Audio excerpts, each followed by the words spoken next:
മോളെ ആരാ മനസ്സിലായില്ല. കുഞ്ഞുങ്ങളില്ലാതെ വിഷമിക്കുന്ന അന്നക്കുട്ടിക്ക് കനിയെയും മണിക്കുട്ടിയെയും കാണുന്നത് ആശ്വാസമാകുന്നു.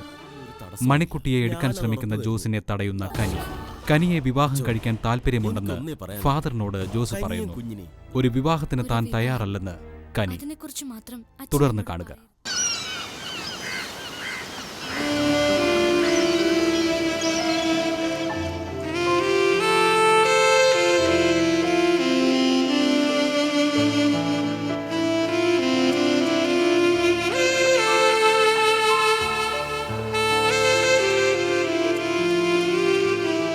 ഞാൻ പറഞ്ഞില്ലേ ഇവിടെ ഇരിപ്പുണ്ടാവുന്നു. അളിയ തോട്ടം ശരിയല്ല കേട്ടോ. നമ്മളെയൊക്കെ ഒഴിവാക്കിയിട്ട് ഒരുമാതിരി. ഞാനിപ്പോ വേറൊരു ലോകത്താ. അവിടെ നിങ്ങളാരുമില്ല. ഞാനും എൻ്റെ കനിയും മാത്രം. അവൾക്കൊരു കുഞ്ഞുള്ളതുവരെ സഹിക്കാൻ ഞാൻ തയ്യാറാ. കുഞ്ഞുണ്ടെന്നോ? അപ്പോൾ ഒന്ന് കെട്ടിയ ആളെയാണോ ആളെ കണ്ടുവച്ചിരിക്കുന്നത്? അതിന് മാത്രം എന്ത് പത്രസാവുക്കുള്ളത്? അതൊന്നും പറഞ്ഞാൽ നിങ്ങൾക്ക് മനസ്സിലാവില്ല. അളയൻ ആ പറഞ്ഞത് ശരിയാ. ഞങ്ങൾക്കിപ്പോ ഒന്നും മനസ്സിലാവാതായിട്ടുണ്ട്. അല്ല, ഒന്ന് കെട്ടി ഒരു കൊച്ചക്കുള്ള ആളാണെന്നൊക്കെ പറയുമ്പോ നിങ്ങൾ തമ്മിൽ എങ്ങനെ മാച്ചാണോ? മാച്ചാണോന്നോ? ഞങ്ങൾ തമ്മിൽ നല്ല അസല് മാച്ചാ. കനിയെ നിങ്ങൾ കാണാത്തോണ്ടാ. കനിയെന്ന് പറഞ്ഞാൽ നല്ല പൂവമ്പഴം പോലത്തെ കനി. എത്ര തിന്നാലും മതി വരാത്ത കനി. ചിലർ വരുമ്പോ ജീവിതം വഴിമാറുമെന്നൊക്കെ പറയുന്ന ഇതിനാടാ. കനി വന്നു, എൻ്റെ ജീവിതം വഴിമാറി. അല്ല, നിങ്ങൾ തമ്മിൽ ഇതുവരെ നേരിട്ട് സംസാരിച്ചു? അളിയനിവിടെ കല്യാണം വരെ പ്ലാൻ ചെയ്ത് കഴിഞ്ഞു. ഇതുവല്ലോ ആ കനി അറിയുന്നുണ്ടോ? അറിഞ്ഞിട്ടുണ്ടാവും. അച്ഛനോട് ഞാൻ എല്ലാം പറഞ്ഞിട്ടുണ്ട്. അച്ഛൻ കനിയോട് സംസാരിക്കും.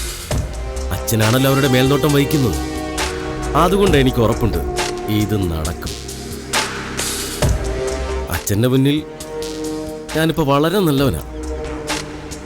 ദുശീലങ്ങളൊന്നും ഇല്ലാത്ത പരിശുദ്ധൻ. കനിയോട് സംസാരിച്ച് സമ്മതം വാങ്ങിത്തരാമെന്ന് അച്ഛൻ പറഞ്ഞിട്ടുണ്ട്.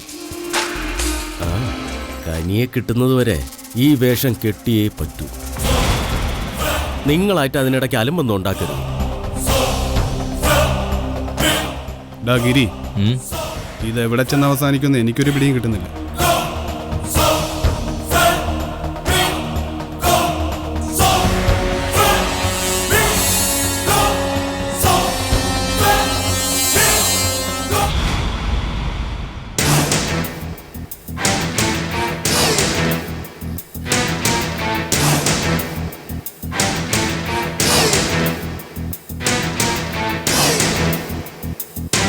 കനി കുഞ്ഞിനെ കൂട്ടിയില്ലേ?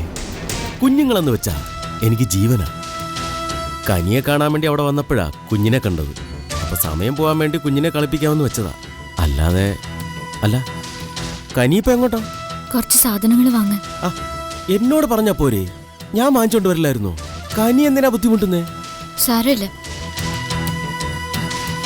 പിന്നെ അച്ഛനോട് ഞാനൊരു കാര്യം സൂചിപ്പിച്ചിരുന്നു. അച്ഛൻ പറഞ്ഞായിരുന്നോ? എന്നിട്ട് കനി എന്ത് തീരുമാനിച്ചു?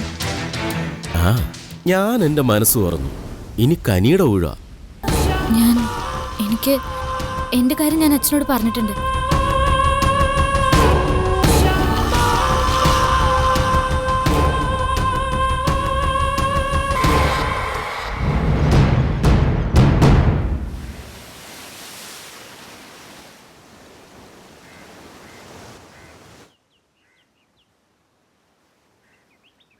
ഈശോമിശിഹായ്ക്ക് സ്തുതിയായിരിക്കട്ടെ അച്ചോ. എല്ലായ്പ്പോഴും സ്തുതിയായിരിക്കട്ടെ. ജോസ് ഇന്ന് വളരെ സന്തോഷത്തിലാണല്ലോ. എന്ത് പറ്റി? ഒരു സന്തോഷ വാർത്ത കേൾക്കാൻ പോകുന്നതിൻ്റെ സന്തോഷത്തിലാച്ചോ. ഇപ്പോഴല്ലെങ്കിൽ പിന്നെ എപ്പോഴാ സന്തോഷിക്കുക? എന്താ വിശേഷം? ലോട്ടറി വല്ലതും അടിച്ചോ? ഒരു കണക്കിന് ലോട്ടറി ആണല്ലോ ഇത്. വഴി വെച്ച് കനിയെ കണ്ടായിരുന്നു ഞാൻ. എൻ്റെ ഉള്ളിലുള്ളതെല്ലാം ഞാൻ അച്ഛനോട് പറഞ്ഞതുപോലെ കനിയുടെ മനസ്സിലുള്ളതെല്ലാം കനി അച്ഛനോട് പറഞ്ഞെന്നും പറഞ്ഞു. അക്കാര്യം അച്ഛൻ്റെ വായിന്ന് കേൾക്കാനാ ഞാൻ വന്നേ. കനിയുടെ ഭാഗത്തു നിന്ന് അഭിപ്രായം പറയാൻ വേറെ ആരുമില്ലാത്ത സ്ഥിതിക്ക് വെച്ച് താമസിപ്പിക്കേണ്ട കാര്യമില്ലല്ലോ. എൻ്റെ കാര്യത്തിൽ എൻ്റെ തീരുമാനം തന്നെ അവസാന വാക്ക്. ജോസേ, ആഗ്രഹിക്കാനേ നമുക്കൊക്കെ പറ്റും. തരം തിരിച്ച് ഇങ്ങോട്ട് തരേണ്ടത് കർത്താവാ. ചില ആഗ്രഹങ്ങളൊക്കെ അപ്പടി നടന്നേക്കും, മറ്റു ചിലതൊക്കെ തട്ടിത്തെറിപ്പിക്കപ്പെട്ടേക്കും. ജോസിനെക്കുറിച്ചും ജോസിൻ്റെ ഇഷ്ടത്തെക്കുറിച്ചും കനിയോട് ഞാൻ സംസാരിച്ചു. ഞാൻ പറയുന്നതിനെ ജോസ് നല്ല അർത്ഥത്തിലെടുക്കണം. ഒരു വിവാഹത്തിന് ഇപ്പൊ കനി താല്പര്യപ്പെടുന്നില്ല. ജീവിതത്തെക്കുറിച്ചും വിവാഹ ജീവിതത്തെക്കുറിച്ചും വളരെ വിശദമായി തന്നെ ഞാൻ അവൾക്ക് പറഞ്ഞു കൊടുത്തു. ഇപ്പോൾ ഒരു വിവാഹത്തിനില്ല എന്ന് കനി തീർത്തു പറഞ്ഞു. അങ്ങനെ പറയുന്ന ഒരാളെ അധികം നിർബന്ധിക്കുന്നത് എങ്ങനെയാണ്? എന്നെ വേണ്ടെന്ന് പറയാൻ എന്താ കാരണം? അങ്ങനെ പ്രത്യേകിച്ച് കാരണമൊന്നും പറഞ്ഞില്ല. പറയണമല്ലോ, ഞാൻ ഇഷ്ടപ്പെട്ട് വിവാഹം കഴിക്കാൻ നിശ്ചയിച്ച ആൾ എന്നെ വേണ്ടെന്ന് പറയണമെങ്കിൽ അതിൻ്റെ കാരണവും പറയണ്ടേ? ഇതിനിടയ്ക്ക് ആരെങ്കിലും കളിച്ചിട്ടുണ്ടെങ്കിൽ എനിക്കതും അറിയണം. ജോസേ, ജോസിന് എന്തെങ്കിലും കുറ്റമോ കുറവോ ഉണ്ടായിട്ടൊന്നും അല്ല വിവാഹത്തിന് സമ്മതമല്ലെന്ന് കനി പറഞ്ഞത്. പിന്നെ അവളുടെ മനസ്സിൽ വേറെ ആരെങ്കിലും ഉണ്ടോ? ഉണ്ടെങ്കിൽ അതൊന്നും നടക്കില്ല. ജോസിന്റെ പെണ്ണാ കനി. അത് ഞാൻ തീരുമാനിച്ചുറപ്പിച്ചതാ. അച്ഛൻ അവളോട് കാര്യം പറഞ്ഞല്ലോ, ഇനിയൊക്കെ ഞാനായിക്കോളാം. ജോസേ, ജോസ് ഒന്ന് അടങ്ങ്. കനിയുടെ ജീവിതത്തിൽ ആകെ ഉള്ളത് മണിക്കുട്ടിയും ഉണ്ണിക്കുട്ടനുമാണ്. കനിയുടെ ചേച്ചിയുടെ മകളാ മണിക്കുട്ടി, ഉണ്ണിക്കുട്ടൻ അനിയനും. മണിക്കുട്ടിയുടെ അച്ഛനും അമ്മയും ഇന്ന് ജീവിച്ചിരിപ്പില്ല. അവരെല്ലാം ഇന്ന് കനിയാ. അതൊക്കെ മറന്ന് ഒരു വിവാഹത്തിന് മനസ്സ് പാകപ്പെടുത്താൻ പറ്റില്ലെന്നേ കനി പറഞ്ഞുള്ളൂ. അല്ലാതെ ജോസിനോടുള്ള ഇഷ്ടക്കുറവോ അതൃപ്തിയോ കൊണ്ടൊന്നും അല്ല. ഏത് വകയപ്പെട്ടതാണെങ്കിലും ആ കൊച്ചിനെ ഏറ്റെടുക്കാന്ന് ഞാൻ പറഞ്ഞായിരുന്നല്ലോ. കനിയെ എനിക്ക് കിട്ടിയേ തീരും. ഇതെന്താ ജോസെ, പൈസ കൊടുത്ത് വാങ്ങിക്കേണ്ട വല്ലതുമാണോ? കിട്ടിയേ തീരുന്ന് വാശി പിടിക്കാൻ. പൈസ കൊടുത്താൽ കിട്ടുന്ന ഒന്നല്ല മനസ്സ്. ആരായാലും അതറിഞ്ഞ് പരിപൂർണ സമ്മതത്തോടെ തരണം. അല്ലാതെ പ്രലോഭനങ്ങൾ കൊണ്ടോ ഭീഷണിപ്പെടുത്തൽ കൊണ്ടോ ഒന്നും ഒരു കാര്യമില്ല. അച്ഛൻ്റെ വേദാന്ത പ്രസംഗമൊന്നും എനിക്ക് കേൾക്കണ്ട.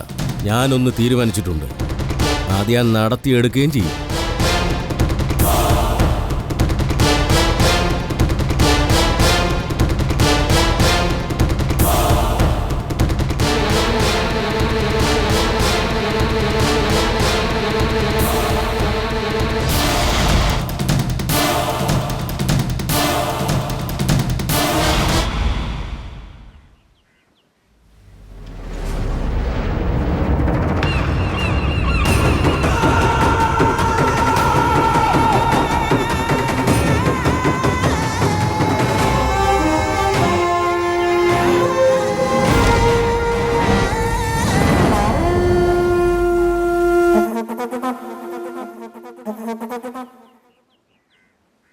അച്ഛനോട് പറഞ്ഞ കാര്യേ അച്ഛൻ എന്നോട് പറഞ്ഞു. വളരെ സത്യസന്ധമായ ഞാൻ നിന്നെ ഇഷ്ടപ്പെട്ടതും കെട്ടാൻ താല്പര്യമുണ്ടെന്ന് അച്ഛനോട് പറഞ്ഞു. പക്ഷേ എനിക്ക് നീ ഒരു വിലയും തന്നില്ല. ഇതായിരുന്നെങ്കിൽ അപ്പോഴേ നിനക്ക് വാറന്ന് പറയായിരുന്നില്ലേ? ഇവിടെ അച്ഛൻ്റെ അടുത്ത് വിളിച്ചു വരുത്തി കൊച്ചാക്കണമായിരുന്നോ? വേണ്ട, ഇനിയൊന്നും പറയണ്ട. ജോസും മനസ്സിലൊരു കാര്യം ആഗ്രഹിച്ചിട്ടുണ്ടെങ്കിൽ അത് സാധിച്ചെടുത്തിരിക്കും. എന്താണ് എനിക്കൊരു കുറവ്? ഇഷ്ടമല്ലെന്ന് പറയാൻ ഒരു കാരണം ഉണ്ടാവുമല്ലോ. ഒരു കുഞ്ഞുള്ളത് വരെ സഹിക്കാൻ തയ്യാറായ ഞാൻ നിൽക്കുന്നത്. ആ എന്നെയാ നീ? ഇല്ല, വേറൊരാളും നിന്നെ കെട്ടിക്കൊണ്ടുപോവില്ല. കനി ജോസിന്റെ പെണ്ണ്.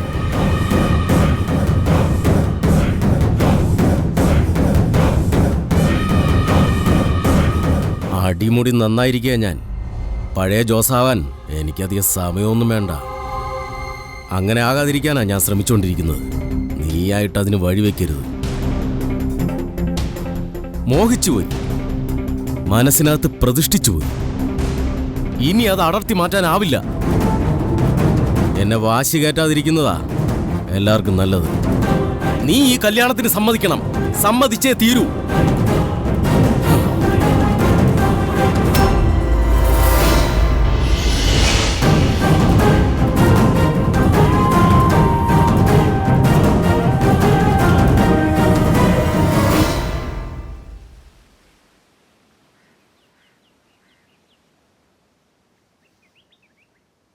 എന്തായിരുന്നു അവിടെ ജോസുമായിട്ട്? വല്ല പോഴത്തരവും പറഞ്ഞോ അവൻ? പറയാൻ മടിക്കുന്നവനല്ല ജോസ്. മഹാ തല്ലിപ്പൊളിയായിരുന്നു അവൻ. ഇവിടെ എന്ത് പ്രശ്നങ്ങൾ നടന്നാലും അതിൽ ജോസും ഉണ്ടായിരിക്കും. കീരിക്കാടൻ ജോസ് എന്നാ ഇരട്ട പേര്. നന്നാവാനുള്ള എല്ലാ വഴിയും ഞാൻ പറഞ്ഞു കൊടുത്തു. ഇനി ഒരിക്കലും നന്നാവില്ല എന്ന് കരുതിയിരിക്കുമ്പോഴാണ് എന്തോ വെളിപാട് കിട്ടിയതുപോലെ നന്നായി എന്നും പറഞ്ഞ് ജോസ് എൻ്റെ മുന്നിലേക്ക് വരുന്നത്. തെറ്റ് കുറ്റങ്ങളെല്ലാം ഏറ്റുപറഞ്ഞ് നല്ല വഴികളിലൂടെ സഞ്ചരിക്കാമെന്ന് എനിക്ക് ഉറപ്പും തന്നു. ആ മാനസാന്തരം ഞാൻ വിശ്വസിക്കുകയും ചെയ്തു. ഒരു കുഞ്ഞാടിൻ്റെ സൗമ്യതയോടെ ജോസ് മിക്കപ്പോഴും എൻ്റെ അടുത്ത് വരും. കഴിഞ്ഞ ദിവസം വന്നത് 1-2 പെൺകുട്ടികളുടെ ഫോട്ടോയായിട്ടാണ്. കല്യാണം കഴിക്കാനുള്ള പെണ്ണിനെ ഞാൻ തിരഞ്ഞെടുക്കണം പോലും. അവരവരുടെ ജീവിത പങ്കാളിയെ തിരഞ്ഞെടുക്കേണ്ടത് അവരവർ തന്നെയാണ്. പിന്നെയാണ് കനിയുടെ കാര്യം ജോസ് എന്നോട് പറഞ്ഞത്. ജോസിൻ്റെ പരിവർത്തനം ചെയ്യപ്പെട്ട നല്ല മനസ്സ് കണ്ടിട്ടാണ് കനിയോട് ജോസിൻ്റെ കാര്യം ഞാൻ സൂചിപ്പിച്ചത്. പക്ഷെ കനിയുടെ മറുപടി എന്നെ അമ്പരപ്പിക്കുക ചെയ്തു. അക്കാര്യം ഞാൻ ജോസിനെ അറിയിച്ചു. അത് വേണമല്ലോ. നടക്കാത്ത കാര്യത്തെക്കുറിച്ച് സ്വപ്നങ്ങൾ നെയ്യുക, പ്രതീക്ഷ വെച്ച് പുലർത്തുക എന്തിനാ വെറുതെ? ആഗ്രഹിക്കാനേ നമുക്ക് അവകാശമുള്ളൂ. തീരുമാനിക്കേണ്ടതും നിശ്ചയിക്കേണ്ടതുമൊക്കെ ദാ അവിടുന്നാണ്. പക്ഷേ ജോസിന് അതൊന്നും ഉൾക്കൊള്ളാനായില്ല. ഇവിടുന്നാ അവനിപ്പോൾ അങ്ങോട്ട് പോയത്. കനിയോട് ജോസ് സംസാരിക്കുന്നത് ഞാൻ കണ്ടു. അതാണ് ഞാൻ ചോദിച്ചത്, എന്താ പറഞ്ഞത് എന്ന്. അത് അങ്ങനെ കാര്യമായിട്ടൊന്നും പറഞ്ഞില്ല. ഞാനതൊന്നും കാര്യമായിട്ട് എടുത്തിട്ടുമില്ല. ജോസ് എന്നല്ല, ആരായാലും ഒരു വിവാഹത്തിന് തയ്യാറാവാൻ എനിക്കാവില്ല. അക്കാര്യം പറഞ്ഞ് ഇനി എൻ്റെ പിറകെ വരരുതെന്നും ശല്യപ്പെടുത്തരുതെന്നും അയാളോട് പറയണം.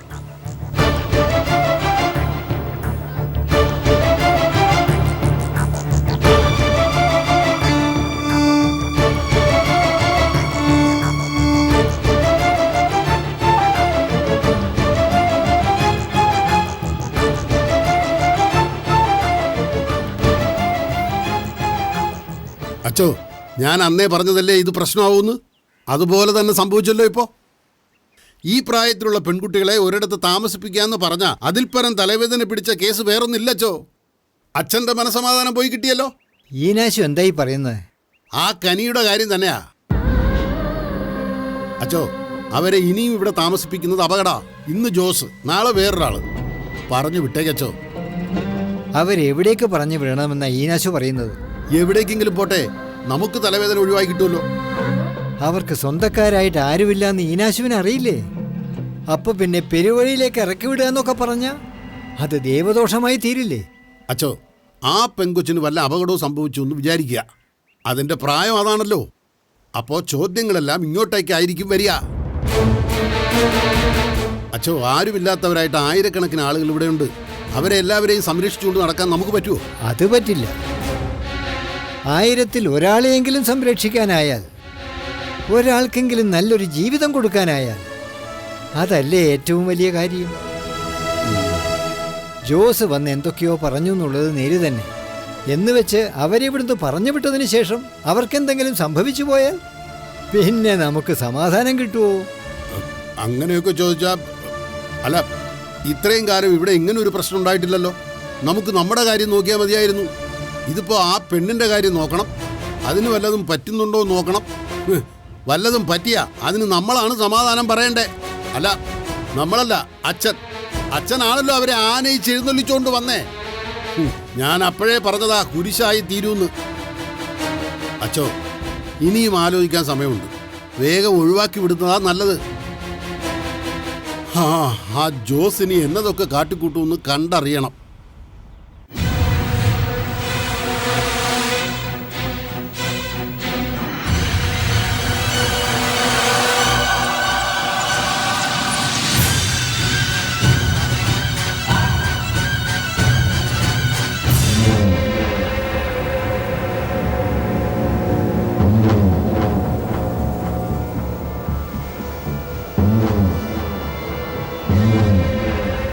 മദ്യപാനം നിർത്തിയെന്ന് പറഞ്ഞ ആളാ ഇപ്പം മദ്യത്തിൽ കുളിക്കുന്ന കണ്ടില്ല. അന്ന് കുടി നിർത്തിയത് ആ പെണ്ണിന്റെ പേരിൽ, ഇപ്പൊ കുടി തുടങ്ങിയതും അതേ പെണ്ണിന്റെ പേരിൽ. ആ അപ്പൊ കുഴപ്പം മദ്യത്തിനല്ല, പെണ്ണിനാണെന്നർത്ഥം. അതെ.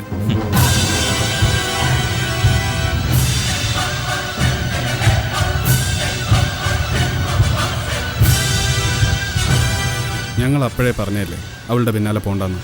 എല്ലാം നടത്തിത്തരാന്ന് പറഞ്ഞ അച്ഛൻ തന്നെ നിനക്കെതിരെ തിരിഞ്ഞില്ലേ? ഇക്കാര്യത്തിൽ എനിക്ക് പള്ളിക്കാരുടെയും പട്ടക്കാരുടെയും ഒത്താശയൊന്നും വേണ്ട. ആഗ്രഹിച്ചത് നടത്തിയെടുക്കാൻ എനിക്കറിയാം. ഒരാളോടും ഇന്നേ വരെ ഇങ്ങനൊരു കൊതി തോന്നിയിട്ടില്ല. കൊതിച്ചിട്ടുണ്ടെങ്കിൽ കൊതി തീർത്തിരിക്കും ജോസ്. ജോസേ, നീ എടുത്തിയടി ഒന്നും ചെയ്തേക്കില്ലേ? വല്ലാത്ത കാലമാണ്. പോരാത്തതിന് ശത്രുക്കളുണ്ട് ധാരാളം. പയ്യെ തിന്നാ പനയും തിന്നാന്നാണല്ലോ, എല്ലാം പതിയെ മതി. ഇല്ല, അങ്ങനെ പയ്യെ തിന്നുന്ന പരിപാടി ഈ ജോസിനില്ല. സത്യം പറഞ്ഞ കനിയോട് എനിക്കുണ്ടായിരുന്നത് ശരിയായ ഇഷ്ടം തന്നെയായിരുന്നു. അതുകൊണ്ടാ ഉണ്ടായിരുന്ന ശീലങ്ങളെല്ലാം മാറ്റാൻ ശ്രമിച്ച് പുതിയൊരാളാകാൻ നോക്കിയത്. മാറിക്കൊണ്ടിരിക്കുകയായിരുന്നു ഞാൻ. അപ്പോഴാ അവളുടെ ഒരു സമ്മതിക്കില്ല. ജോസിന് നന്നാവാൻ ആരും സമ്മതിക്കില്ല. എല്ലാവരുടെ ആഗ്രഹം അങ്ങനെയാണെങ്കിൽ ഞാൻ അങ്ങനെ തന്നെ അയക്കാം. ജോസേ, വേണ്ട, ആരും ഒന്നും അറിയണ്ട. കനിയും കൊണ്ടേ ഞാൻ പോവും.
കഞ്ചേച്ചി എന്തിനാ കരയുന്നേ?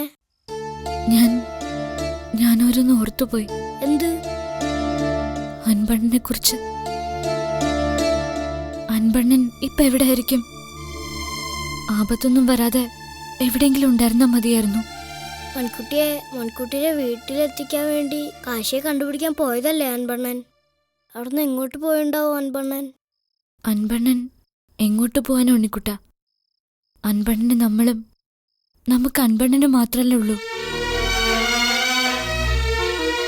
അന്ന് കാശി അന്വേഷിച്ചു പോയപ്പോ നീലാംബരി മാഡത്തിന്റെ കയ്യിലെങ്ങാനും പെട്ടിട്ടുണ്ടാവൂന്ന എന്റെ പേടി. ഇടയ്ക്കിടെ ഞാനത് ഓർക്കാറുണ്ട്. അവരുടെ കൈപ്പെട്ട അൻപണ്ണനൊപ്പം ഉണ്ടായിരുന്നപ്പോ ഒരു ധൈര്യം ഉണ്ടായിരുന്നു. ഇവിടെ അച്ഛനുണ്ടെങ്കിലും എന്തോ പോലെ. മറ്റുള്ളവരുടെ കണ്ണില് അങ്ങനെ ചോദിക്കാനും പറയാനും ആരും ഇല്ലാത്തവരാണല്ലോ നമ്മള്.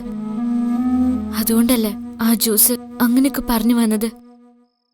അൻപണ്ണനുണ്ടായിരുന്നെങ്കിൽ അതൊന്നും ഉണ്ടാവില്ലായിരുന്നു. കഞ്ചേച്ചിക്ക് അൻപണ്ണനെ വലിയ ഇഷ്ടായിരുന്നു അല്ലേ? അൻപണ്ണനും കഞ്ചേച്ചി ഇഷ്ടായിരുന്നു.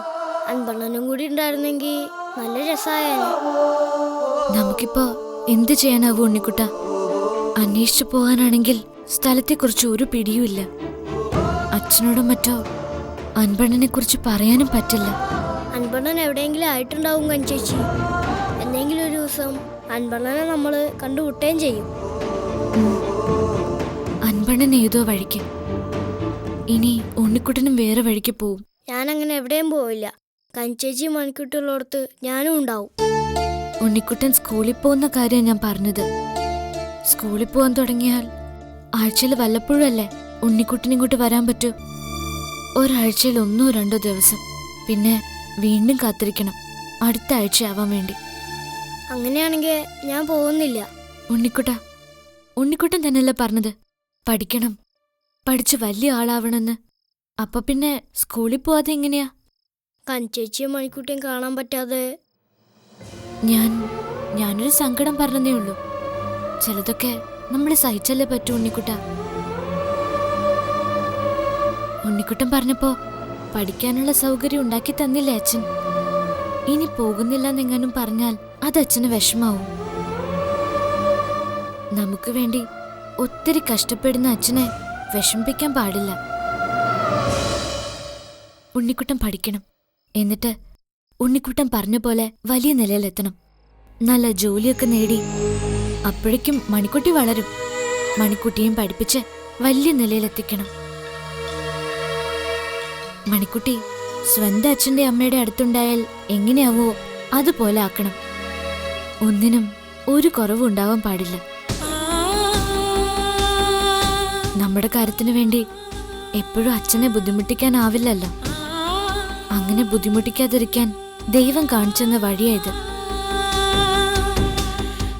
ഉണ്ണിക്കുട്ട, നിന്നെ കാണാതിരിക്കുന്നത് വിഷമം തന്നെയാ. എന്നാലും മോൻ സ്കൂളിൽ പോണം. നാളെ രാവിലെ എണീറ്റ് സ്കൂളിൽ പോവാനുള്ളതല്ലേ. കിടക്കാം.